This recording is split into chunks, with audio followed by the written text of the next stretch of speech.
From KGW News, this is Straight Talk with Laurel Porter. Hello and welcome to Straight Talk. I'm Laurel Porter. Our community was heartbroken at the senseless murders of a Vancouver mother and daughter in March, and then outraged that perhaps their deaths could have been prevented.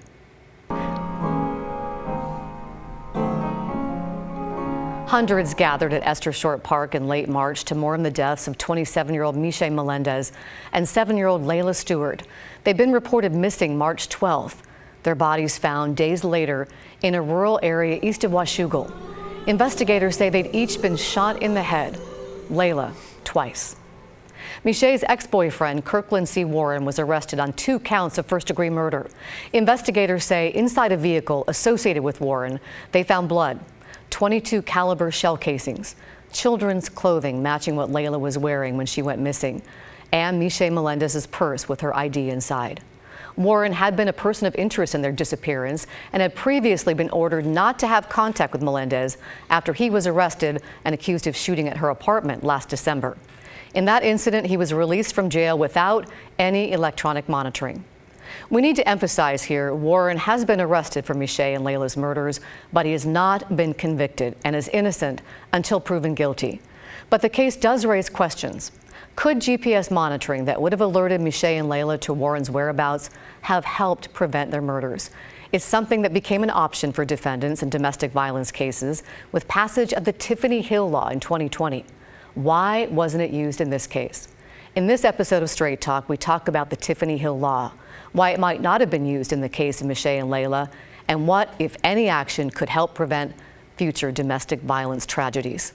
We are so pleased and grateful to have returning as our guests 4 women who've joined us over the past 3 years here on Straight Talk to discuss the Tiffany Hill Act and how it's meant to protect victims of domestic violence. Welcome to Michelle Bart, President and founder of the National Women's Coalition Against Violence and Exploitation. Vancouver Police Sergeant Tanya Wolstein, who investigated the Tiffany Hill case and has helped implement the electronic monitoring program in Clark County.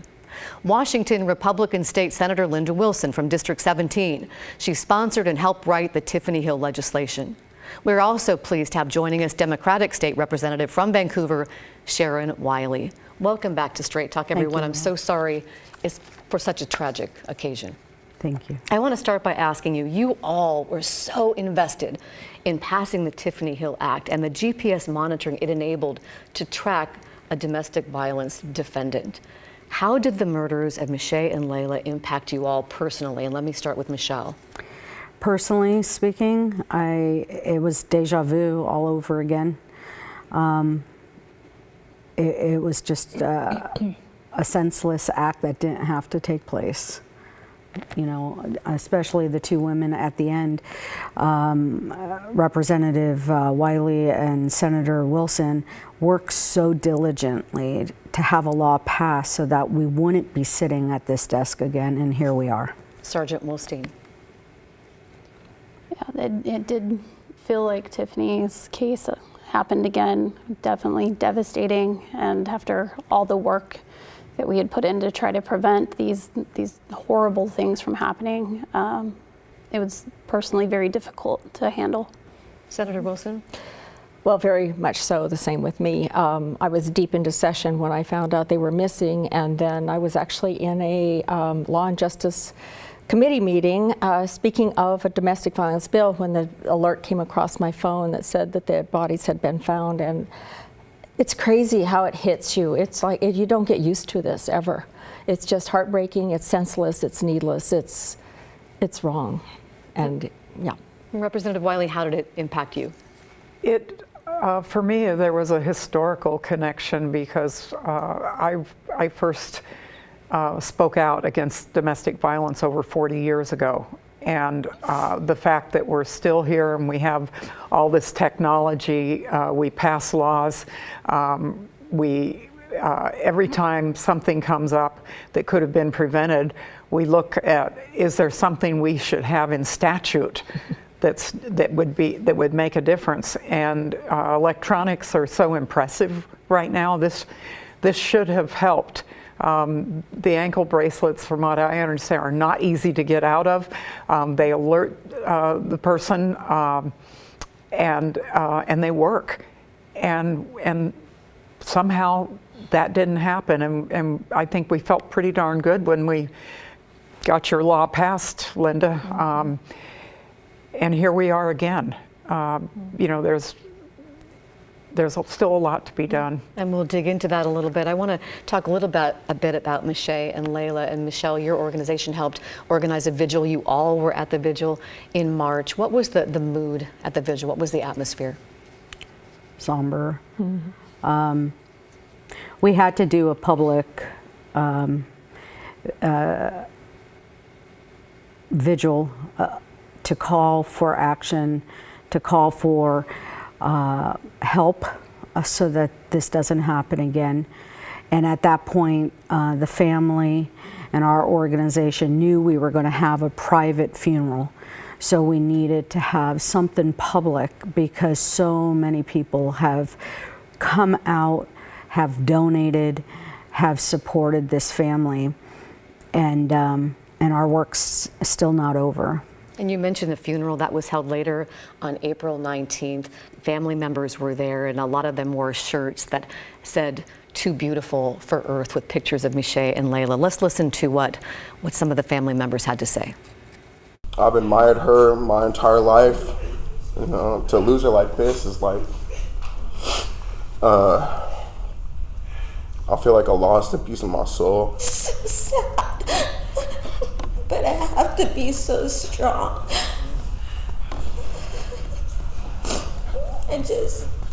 I really miss her. It's really hard right now because in a moment like this, Michelle would be my rock. She would be who I would go to. I miss you every day because you was my sister. And Layla, you was so much my baby. And Sergeant Wolstein, you told me it was like a gut punch to you. What's so distressing is that perhaps this could have been prevented. You worked on the Tiffany Hill case, so to refresh our viewers' memories, tell us a little bit about who Tiffany Hill was. And I know you were texting with her the morning of her murder. Tell us what happened as well. Tiffany was a wonderful mom, first and foremost, to her 3 children. She was a former sergeant in the Marines, and she was married to Keeland Hill, who had been abusive throughout their marriage, and was arrested multiple times, continued to stalk her and violate the no contact order, and eventually was released on bail and murdered her in her children's school parking lot with the 3 children in the back, and shot her mother as well during the incident.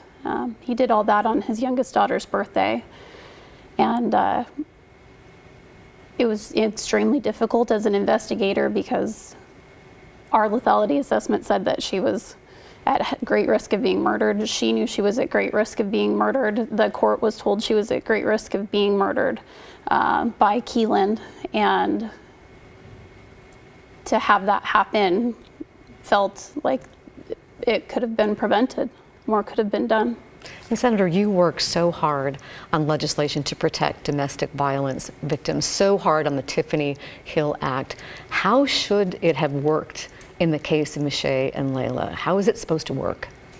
Well, someone needed to order the electronic monitoring for him to wear it.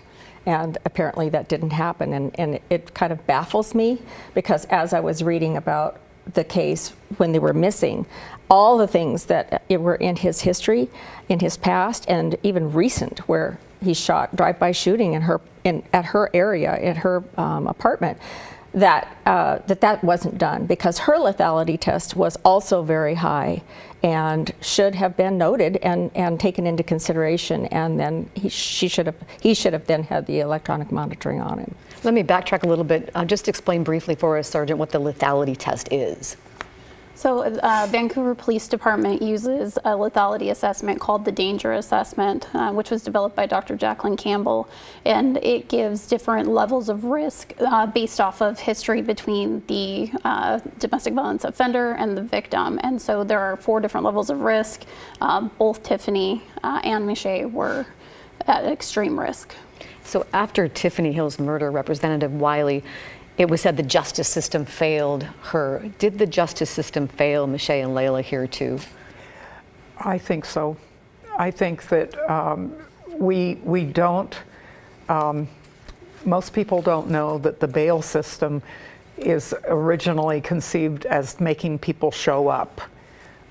It's not, from a legal standpoint, from what I understand, a lot of the legal system thinks of it as just having people show up, not strictly to protect people.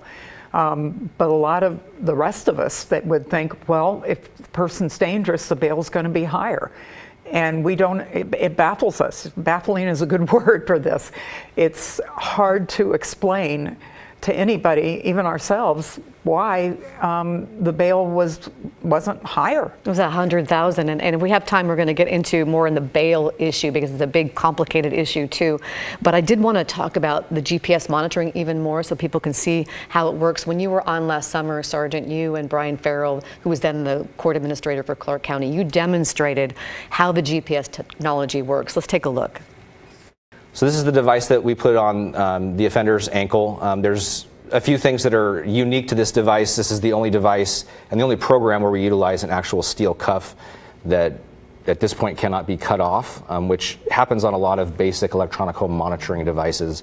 And it's got braided wire through here, so if they even attempt to cut it off, that braided wire, if it gets cut, it will notify a monitoring center, and then also the victim. So the victim knows if this gets tampered with. It also has pressure sensors, so if you try to take the casing off or you try to remove the actual strap, it will send a notice to the victim and notify the monitoring center as well. There's a microphone here, there's a speaker here. The monitoring center can actually talk to the offender through the speaker and communicate back and forth, and they record all conversations. So let's talk about why it looks like it should work really well. Why that wasn't used. I want to find out from Sergeant and Michelle, what, from your understanding, why wasn't that ankle monitor ordered in this case? What have you heard? My understanding is that the prosecutor's office had a policy that if the victim in the case was not requesting the device, that they were not requesting it from a judge. And I know you have strong feelings about that. Should that matter, Michelle Bart, if the victim doesn't request it? It should, because we know traditionally domestic violence victims are coming from it from a different perspective.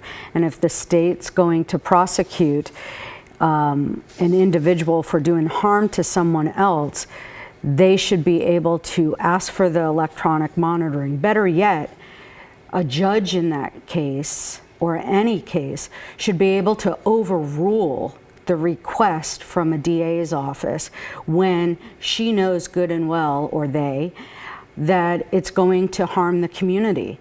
He was out on bail for murder in another state. He was in court for the shooting attempt on Miché's life in December. And here you've got a prosecutor's office just asking for what the victim was never even asked what she wanted. So if she was, she did not relay that to our client's, Miché's mother. And so with that, I think we have to do our due diligence. If you're going to prosecute someone, you're going to ask for bail. Why wouldn't you ask for more money in bail? So I know our client definitely says no more excuses. And your client is Miché's mom and Nicole Layla's grandmother. Yes.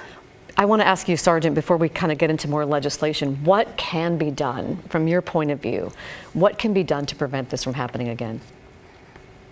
Well, I think it does touch on legislation, and I do want to say that my understanding is that the Clark County Prosecutor's Office has since changed their policy, and that we understand that asking a victim to ask for these kinds of things is a lot to ask of a victim of domestic violence, and I think that there's a lot of pressure on them sometimes. It is a lot of pressure to ask the victim to stand up to an abuser who has so much power and control in a relationship, and so I'm very happy that that policy has changed, but I do believe that hopefully our wonderful legislators can pass some legislation that requiring, lethality assessment, a statewide lethality assessment, and then at the high levels of those lethality assessments, offenders are mandated to be on victim notification, offender monitoring technology. So this is something you do in Vancouver and Clark County. This risk assessment is not done anywhere else. It's not mandated to be done anywhere else. It's not mandated. It's not currently state law. As far as I am aware, we are the only department in the state that uses this particular assessment, and there are only a couple of other departments in the state that use any sort of lethality assessment. So what about that, Senator, having a statewide lethality test, risk assessment, and then mandating electronic monitoring when it gets to a certain risk level? Right. Well, I tried that domestic violence bill that I told you we were hearing. I actually had amendments 2 different times. One was in Law and Justice, and the other was in the Ways and Means Committee. And I asked to have that specifically, right? Explicit authorization for a judge to be able to, and not required, but an authorization for them to use the lethality test, create a lethality test, a model, and then requiring it, whatever determination at the number that it comes out at, that determination then would require the monitoring to be used. And it was denied both times. Representative Wiley, I know you're both from different parties. You're a Democrat and Senator is a Republican. You disagree on some issues, but you agree on working on domestic violence protection for victims. Is this something you can work on together? I mean, how can you get this through next session? I think we ought to do several things, and requiring that. I think it should have a good chance in the House. Okay. because it doesn't take away judicial discretion. Right. It adds to judicial discretion, but it sends a clear message of what we should be doing, unless there's a darn good reason not to. Well, as we go to break right now, we want to show you some numbers and resources available to help. Sadly, domestic violence is everywhere. Coming up, we talk about what else needs to change to try to keep victims safe. We're back in 2 minutes.